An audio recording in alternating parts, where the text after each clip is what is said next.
Ассаламу алейкум достор, тарыхка болгон саякатыбызды улайбыз. Бүгүн мен сиздер менен кыргыз санжырасы боюнча сөз кылмакчымын. Анда эмесе кеттик достор. Көпчүлүк тарыхчылар, санжырачылар айтып жүргөндөй, кыргыз тарыхы Долон бийден башталып, Долон кыргыздын түп катасы деген сөздөр бар. Ал дегени 15-кылымда кыргыз тарыхы башталат деген сөз. Андай эместигин бүгүн биз далилдейбиз. Кыргыз тарыхы Долон бийден башталбайт.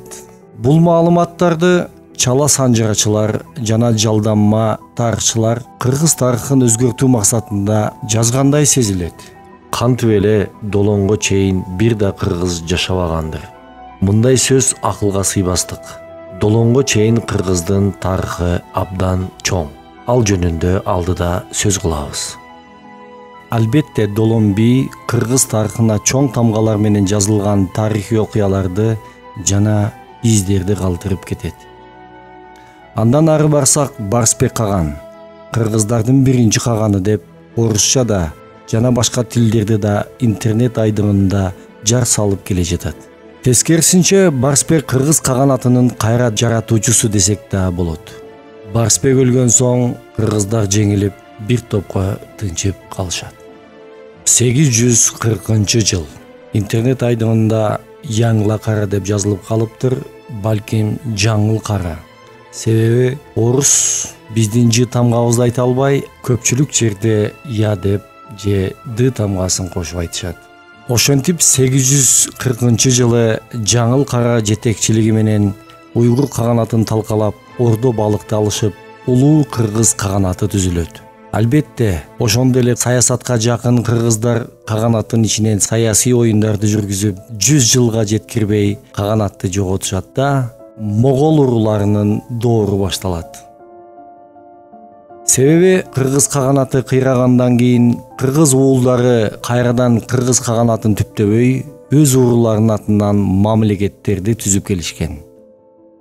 Ошондой эле бир мисалды келтирсек, Моголстан. Бизден эле Могол уруларынын гүлдөгөн бир мамлекети болгон. Бирок ошондой мезгилдерде дагы кыргыз атын өчүрүшпөй, кыргыздар Орто Азияда, Кашкар, Алтайдан Кырымга чейин жашап келишкен. Андан ары Манас бабабызга келсек, эпоста айтылгандай чачылганды жыйнадым деген сөздү бардыгыбыз эле билебиз.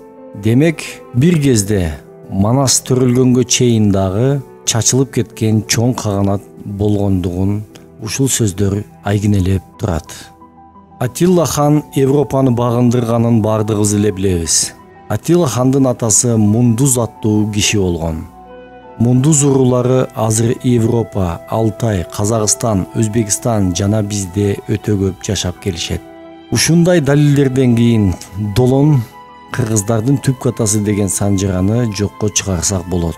Себеби кылым карыткан кыргыздын кээ бир урулары дагы саясий жолдор менен кээ бир бийлердин уруларына кошулуп кеткен.